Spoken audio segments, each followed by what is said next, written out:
Hello, everyone. It's Frank Talarico from ServiceMaster TBS, and I am here today to talk about reopening your business. Thanks for tuning in. The agenda today, we're going to talk a little bit about who we are. Some of you may or may know about ServiceMaster TBS. We'll talk about the COVID cleaning principles, some really important facts with regard to COVID cleaning, and then get into precautionary versus post-exposure cleaning. And then finally talk about how some folks are doing preventative planning and how we can assist with preventative plans for your business. So ServiceMaster TBS has been around for 35 years. We're one of the larger cleaning companies in the area, and nationally, we cover all 50 states. So a little bit about ServiceMaster TBS. In 2018, we blogged about pandemic preparedness. We talked about how every year the flu takes hold of businesses and basically, can knock out half of your workforce if the appropriate precautions aren't taken. One of the things that I say to a lot of people as I'm talking about the coronavirus and COVID now is that, this pandemic has basically made the marketplace catch up to the cleaning practices that we've already had in place for years. It's just, put a microscope on it. To go along hand in hand with pandemic preparedness, our team has recently gone through this CSCT training. You'll see a group of us gowned and masked for surgical cleaning technician training. The thing about the surgical cleaning technician training, although the training is for the surgical space, cleaning ORs, it really translates to preparing for a pandemic, because ultimately, we're taking some of the same principles and pushing them out into everyday buildings. So it's been a great experience to have that level of training and now share it with everyone. So with COVID cleaning, there are basically two options for service. So for many clients, we've been providing what we call enhanced cleaning. So this is for clients who are open on a daily basis, either have customers coming in or have their workforce on the floor every day.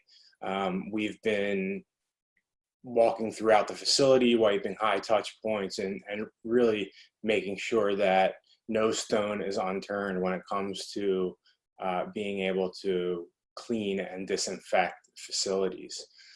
So when it comes to having ServiceMaster in your space, the most important thing, aside from making sure that proper hygiene practices are taking place, are that staff, our service partners and your staff are wearing the appropriate PPE. So, it's important to know that we're going to come into your space and not infect it ourselves. Part of the process with disinfecting your space is making sure that all high touch points are just continuously touched and retouched and constantly wiped throughout the day. And, other areas are cleaned appropriately. I've talked to, various clients and, prospects alike, people who are, thinking about switching their cleaning company. And one point of interest is really making sure that the products that they're using to clean are EPA registered. And a very simple way of doing that is to go into the closet, janitorial closet, look at the spray bottles that they're using, making sure that they're labeled. You can look for an EPA number and then very easily go to the EPA website or the CDC to figure out if that product is on the list. We've always talked about, making sure that bottles are labeled and that the proper SDS sheets are on hand. Now it's even more important because you want to make sure that, the products that are being used are effective against treating or disinfecting for coronavirus. And finally, the last piece is just to make sure that as we come through your facility to disinfect, that the products are disposed of properly. So again, disinfection services really rely on wearing the proper PPE. This is not, something that is information that we need to come up with on our own. The CDC is very helpful in providing guidelines. So it's as simple as, making sure that we follow through with the guidelines. We want to use the EPA registered products on the end list. That's basically tell us that they're effective against coronavirus. There's a star here next to this particular item for cleaning before disinfecting. And I want to make a note. I want everybody to be aware that it's really important that your facility is cleaned before it's disinfected. I've been getting a lot of calls from potential clients who want us to just come in and spray or fog their facility to disinfect. And while we can do that, the one thing that I tell them is that it's really important to wipe surfaces first. So if you want us to come in and spray only, then you as a client need to ensure that you're going to wipe all the surfaces clean. Substrates need to be clean, basically to allow the disinfectant, whether it's wiped on or sprayed on, to be effective. So as part of our cleaning and disinfection process, we are coming through each facility and wiping surfaces to clean them first, remove dust, debris, anything that's on the surface, and then disinfecting. So if anybody tells you that they can come out and just spray disinfectants to disinfect your facility, that is not the case and not what CDC recommends. And you see here, disinfecting after proper cleaning. So apply the disinfectant based on what the product label says and use appropriate dwell times. We've switched primarily to disposable wipes as opposed to using microfiber towels that we've used for the better part of 15 years. The disposable wipes are great because they're in a canister. We pour in the disinfectant, it wets the disposable wipe, and as we wipe, the surfaces stay wet for the appropriate dwell time. So that's another important aspect of disinfecting. You can go into a facility and just wipe surfaces, but if those surfaces do not stay wet for the appropriate dwell time, then you're not getting it as disinfected as you could. So that's not best practice.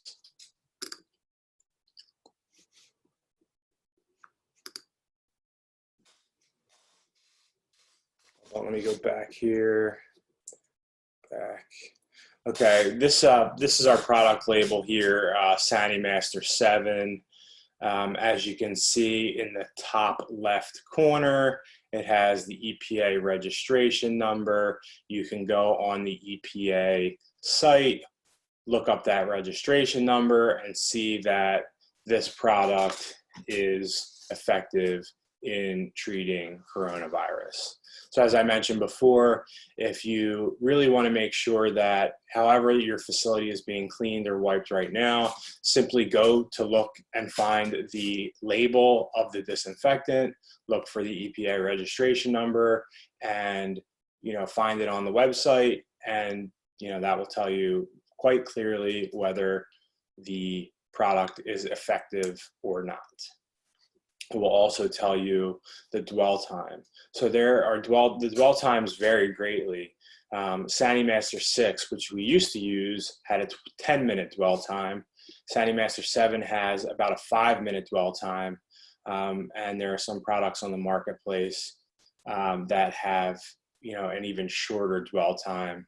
However, the biggest challenge in the marketplace right now is just actually getting the products. So we have a decent supply of SaniMaster 7 that should, take us through the rest of the year. So we're confident that we'll be able to continue to provide this product to disinfect. Those of you who are clients may be familiar with the disinfectant or the detail checklist. So this detail checklist, A through E, is a cross section of how we navigate through the building, detailing a certain area every day. What's happened now with COVID-19 is that, while we can still do the detail checklist for regular everyday cleaning, we really need to now focus on being able to wipe high touch points throughout the building on a daily basis. So because of COVID, we may need to tweak some task schedules to be able to focus on these particular areas, door handles, elevator buttons, floors, light switches. This particular checklist that I'm showing here is for a healthcare facility. We do have checklists that we can provide to show you what areas need to be wiped throughout the day as we begin to open our facilities. So, this is something that you can do on your own and put the responsibility on, employees, your team. Or we could, also handle it for you in varying levels, whether it's through enhanced services and a day porter, or, providing just more in-depth disinfection each night. This here is just a sample protocol for one of our clients who has enhanced cleaning services during the day. So basically we came up with a wiping rotation. So there is one person, and their responsibility throughout the day is to just focus on wiping the high touch surfaces. So they're going to start at the entry door, wipe the door handles. They're going to go to the security desk and wipe surfaces, the top and front of security desk. They're going to go to the north and south entry gates, and they're going to wipe those down. They're going to go to the elevator cars. From the elevator cars, they're going to go to the restroom and hit the door handles. They are going to clean the pantry sinks, and then work their way up the traveling stairs, wiping railings and other touch points, and then work their way back down through the facility, and then hit the cafeteria, the chairs in the cafeteria, the trash in the cafeteria. And then this process is going to be repeated throughout the day, just on a revolving rotation throughout the day. The other step that we're taking is removing trash. We were hoping to be able to put some centrally located trash receptacles, as opposed to having trash cans under each desk. But we are, we're not sure what's going to happen with that. But, we're just trying to figure out new ways to, basically break the chain of infection and stop transmission of virus if at all possible. The other thing that is really important, and I note here, is we want to stay in close communication. So, and you'll see a little bit more information about this on the next slide, but what we really need to know is, with social distancing now, we need to know who's going to be in the building, what sections of the building that they're going to be in. So we know how to kind of dedicate our staff to make sure that we're, disinfecting behind them. Some clients are having, I think I mentioned this before, are having their staff be responsible for their desk space. So they're providing disinfectant wipes and saying, okay, ServiceMaster is going to be on site. They're going to be doing the everyday cleaning, but, they can't get everything. So, if you want to know that your space is completely disinfected, here are your Lysol wipes, Clorox wipes, whatever kind of disinfectant wipes that they can source. They're providing them and having them kind of do the odds and ends around their workspace. So that can be done either way. We can handle it, or, our clients can handle that as well. So along with, basically doing the precautionary cleaning and everyday cleaning, we definitely need to continue to be able to offer post-exposure disinfection. So we've had, dozens, if not over 100 cases of post-exposure disinfection where someone has either been suspected or infected with COVID-19. We'd have to come into the facility, geared up with PPE.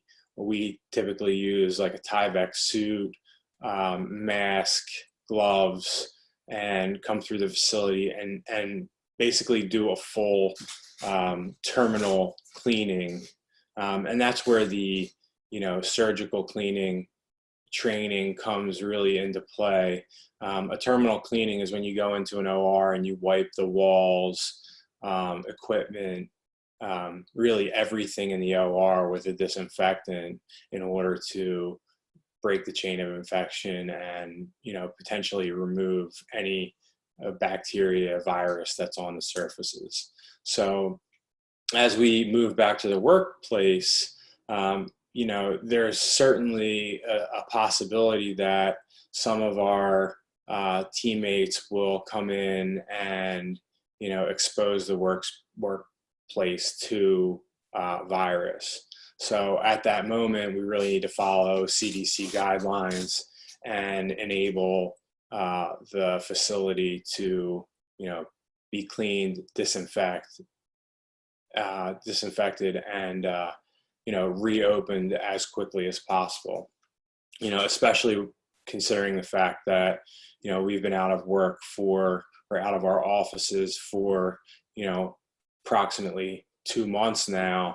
In returning, we don't want to have a situation where we have to have any more downtime than we actually need.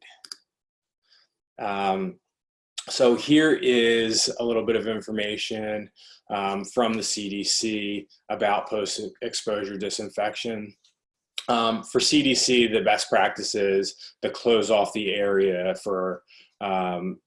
the infected person, and then really shut it down for 24 hours, opening windows and doors to get airflow, and then coming in and disinfecting all the places that person was afterwards. Now, as I mentioned in the previous slide, this isn't completely ideal for all of our workplaces because some of them don't, most of them don't have windows that you can open, or doors that you can, you can prop a door open, but that's not really going to get you a ton of airflow. So that's where the post-infection disinfection process comes into play, where, at that moment that someone's suspected or infected, you shut everything down, you call us, we mobilize within an hour or two and get out there and do that, full disinfection. And hopefully we have you open within, less than 24 hours by the next morning. So that's been, what we've aimed for, and really what's possible with the post-exposure disinfection. The last piece of the disinfection protocol is the certification. So whether it's post-exposure disinfection or precautionary disinfection, we will be providing all clients with dated certificates of the disinfection process. I think this is something that's really important, that goes a long way to show clients clients and their workforce that the facility has been disinfected by a partner who is skilled in disinfecting. So we'll be providing these certificates as we move forward. The last piece here that I want to get into is I'm sure a lot of you have seen different information forwarded to you from various groups. Here are two examples.